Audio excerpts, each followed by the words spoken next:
Greetings, my friends, and welcome to another episode of Healed Now What, a podcast where we discuss life, relationships, connection, and trauma through the lens of somatic and attachment psychology, nervous system health, relationships, and self-discovery.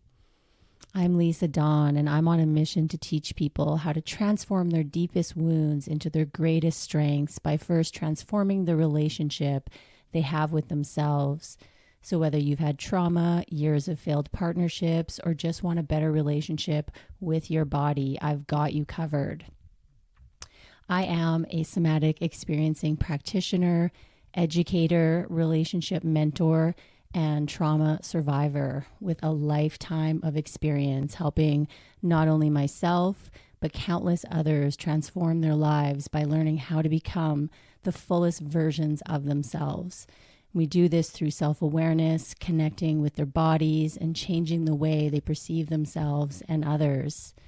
I have coached numerous people how to heal their wounds and create lasting change so they can live a more joyous, passionate, and fulfilling life. Thank you so much for tuning in and enjoy the show.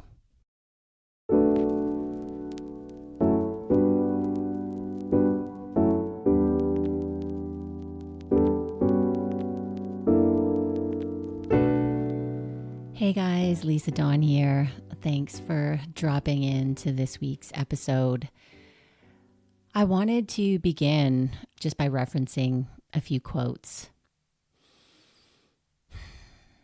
Before there are words, there is the wordless communication of the body. The human body is not an instrument to be used, but a realm of one's being to be experienced, explored, enriched, and thereby educated.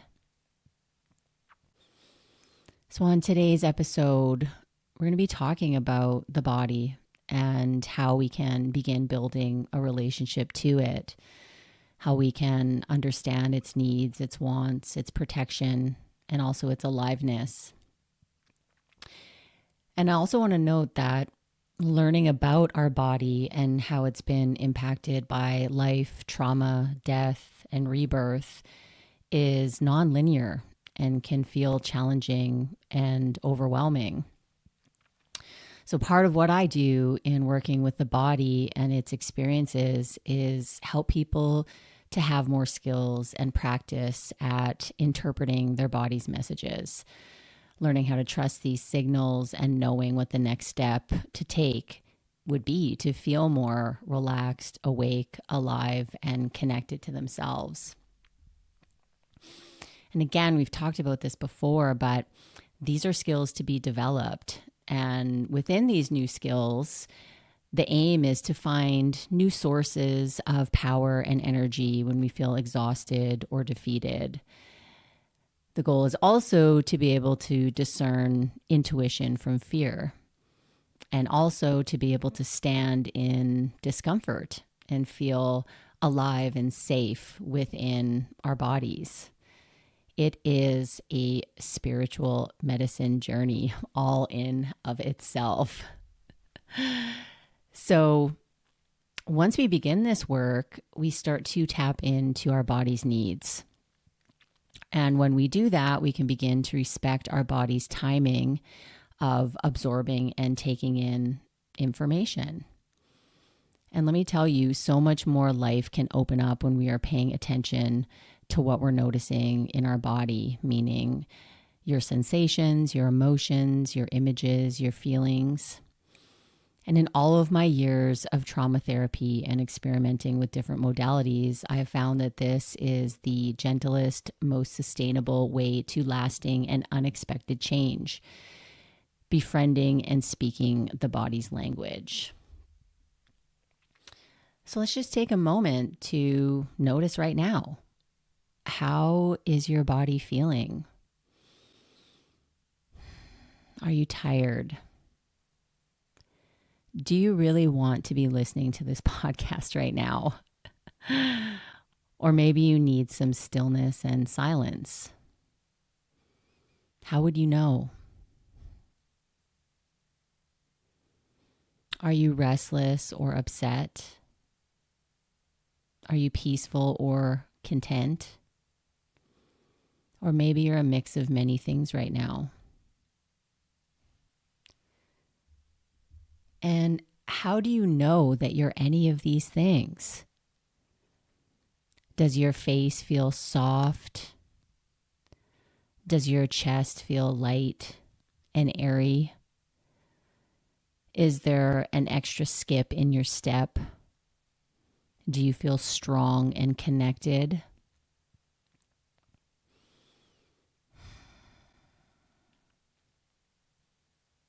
This is one of the ways that we can reestablish trust with our own bodies and our own somatic process, because when we actually listen and give attention to our body's prompts, the body will speak and let us know.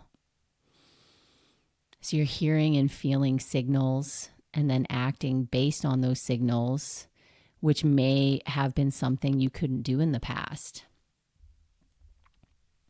So we can do this many times throughout the day by just touching in.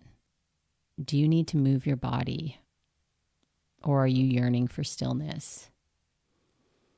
So this will help establish a new sense of safety and confidence by coordinating your body's impulses with the actions you take. And this, in turn, respects and satisfies the needs those impulses are pointing you toward.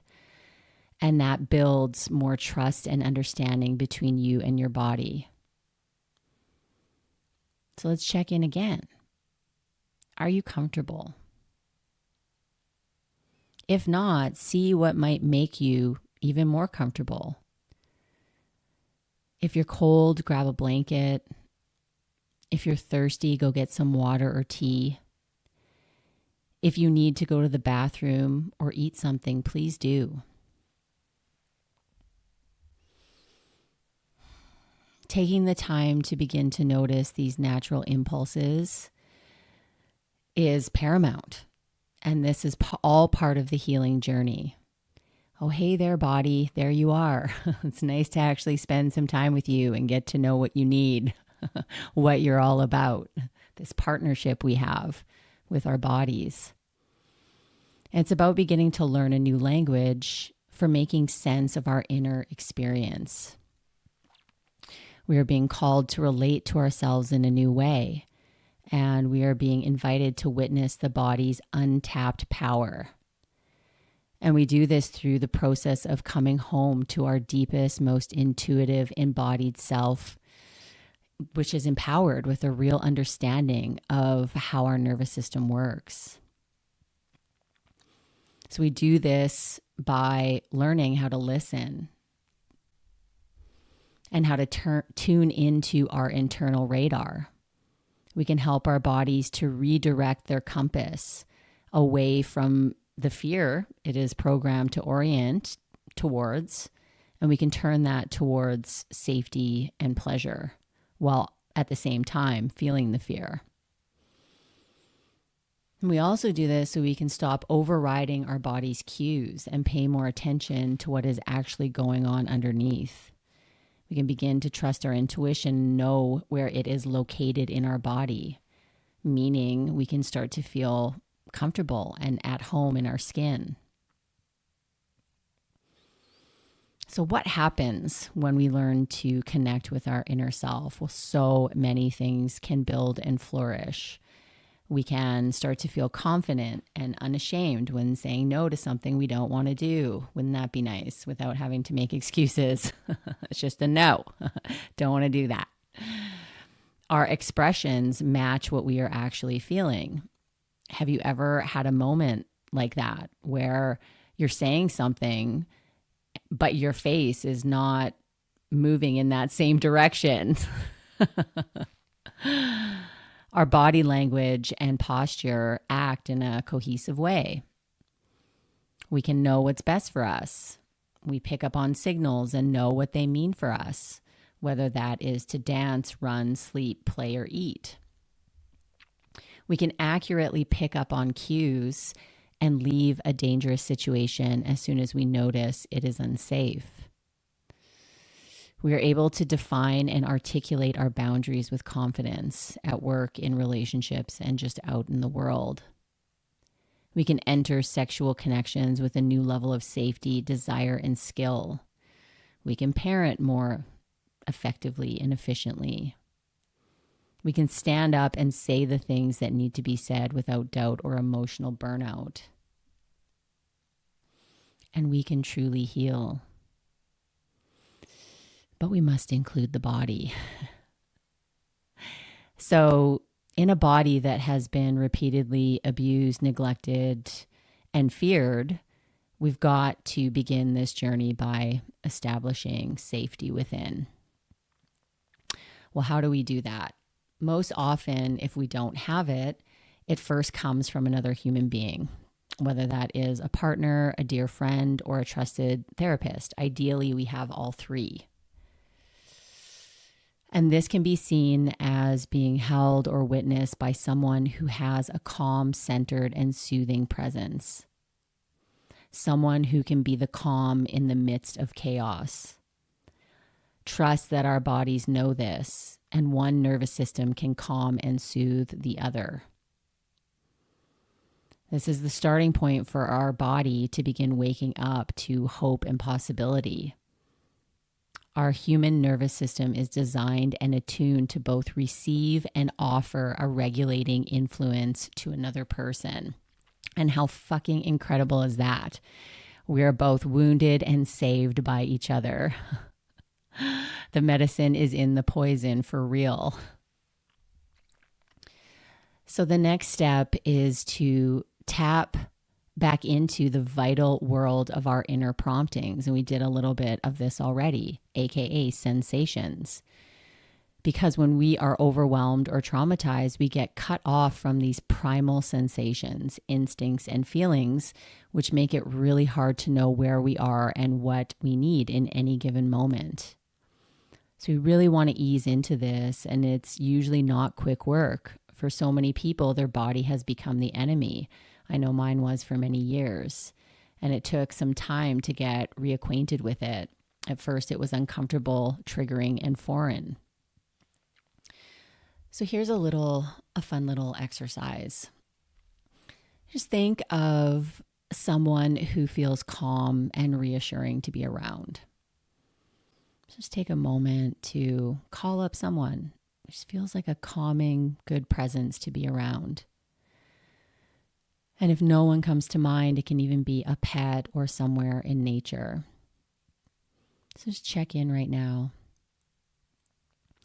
Think of someone who you love to be in the presence of, and just notice what happens in your body as you think of this person. Do you feel warmth in your chest? What about your face? Does it feel more relaxed? How about your posture? Does it feel more open or connected? Just take a moment to connect how thinking of this person equates to potential sensations in your body. And if nothing comes up, that's okay too. Perhaps it's just an image, or maybe a smile emerges on your face. Just notice. And now let's redirect that. Think of someone that you dislike or have mixed feelings about. Just take a moment to call that person to mind and notice what happens internally as you think about them. Is there an area in your body that tightens, constricts? Where in your body do you notice that?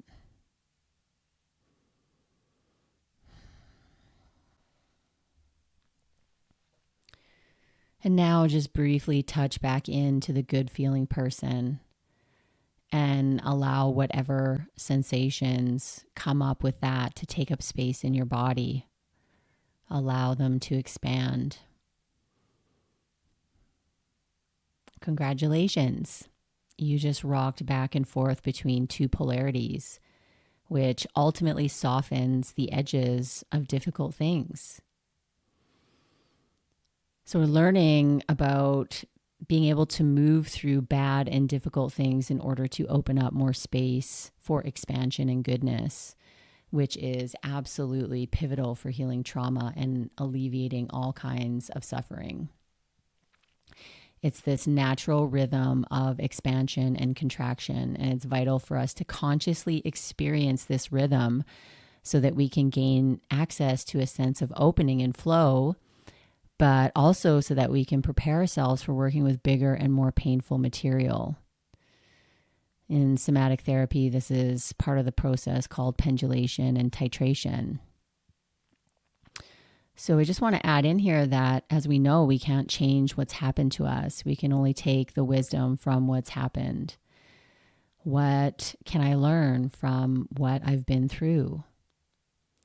So part of this is taking the wisdom of what we've been through and learning to come into communion with our bodies. So that is part of that sacred journey. It is the gradual process of trauma renegotiation. And of course, I want to mention that there's risk involved because change is not possible without some form of confrontation. We confront ourselves and take the risk of being embarrassed, the risk of letting someone in on our sadness, our grief. We take the risk of truly being known, the risk of being understood, the risk of bringing forward the parts of ourselves that we struggle to love. And that love is rooted in the quality and depth of our willingness to be transparent with ourselves and with others. We tenaciously cling to that which we have prayed to be saved from because it's what we have known. So what we're doing when we work with wounds is touching the edge of uncomfortability, learning how to be with uncertainty. And we avoid experiencing these things because of how powerful they are and how helpless and vulnerable they can make us feel. We may anticipate the pain of being trapped with no way to escape. The feelings may just swallow us whole. And there's a reason we take our time with these trapped wounds and trauma. There is intelligence in the fear because it is asking for time, for guidance, safety, and space. Time, guidance, safety, and space. It is as simple and as difficult as this. Whatever experiences we turn away from, our brain body registers as dangerous. You know that saying, what we resist persists. And this isn't just true for our mind, but also lives within our body. So I want to talk a little bit about these experiences, these responses that these survival responses that can become locked within us. So when we have an experience where our natural response is thwarted, so let's say we have a car accident or some form of abuse where we either couldn't escape or fight back, what is happening in our sensory motor system, which is our body's built-in way of sensing things and moving around. It's like the brain's communication system within your muscles and senses. So it's like when you touch something hot and quickly pull your hand away, or when you catch a ball without even thinking about it. That's your sensory motor system at work. It basically is the connection between what you feel and how you react physically. So when your natural response is thwarted, your muscles are energized or stretched in preparation for action, but then the action doesn't get carried out for whatever reason. So that potential energy gets stored or filed away as unfinished business. Okay, so on a physical level, this can lead to tension, tightening, constriction, pain, and immobility. And on an emotional level, this can lead to feelings of helplessness, depression, shutdown, rage, frustration, sadness, anxiety. And then when our conscious or unconscious is activated through a trigger or a stimulus, Let's just use, like, say, a blue car or the scent of lavender or the way someone is speaking. All of the original hormonal and chemical reactions re-energize the muscles as if the original threat were still operating. And of course, I'm oversimplifying the process in order to give an example of how these things work. But basically, a direct response to healing or discharging this stored energy results in equilibrium or balancing out of our stress hormones. So another outcome is that our bodies are no longer stuck in the past. Woohoo! Because trauma and pain inhibit our ability to be grounded in the present moment, which impacts our ability to engage appropriately with other human beings. More presence means more embodiment. So when we sweep things under the rug, it just prolongs the inevitable and often makes the encounter with triggers even more frightening because it's had so much damn time to build and gain energy.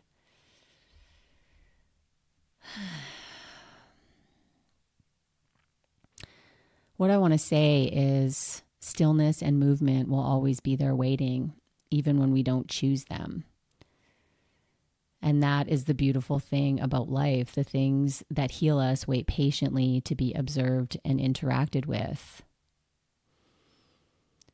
And so I wanted to end this with a quote from Jenna Zoe. She's a human design teacher and practitioner, and I really love her stuff. Here goes. All of the blessings you could ever want are already tagged with your name on them. They're not going anywhere, and there is nothing you can do to lose them. They're living in your aura, swirling around and within you as unrealized potentials until the moment you decide you're ready to turn that potential into matter. And when you are, they will be there for you. As always, thank you so much for listening. Life is busy, so it means even more to me that you are here. Listen, we've got so many great episodes coming up, so please make sure that you follow along on Apple Podcasts or Spotify or wherever you are listening. And if you appreciate these episodes, please do us a favor and leave a review and share the show with anyone you think this episode would benefit. See you again next week. Bye for now.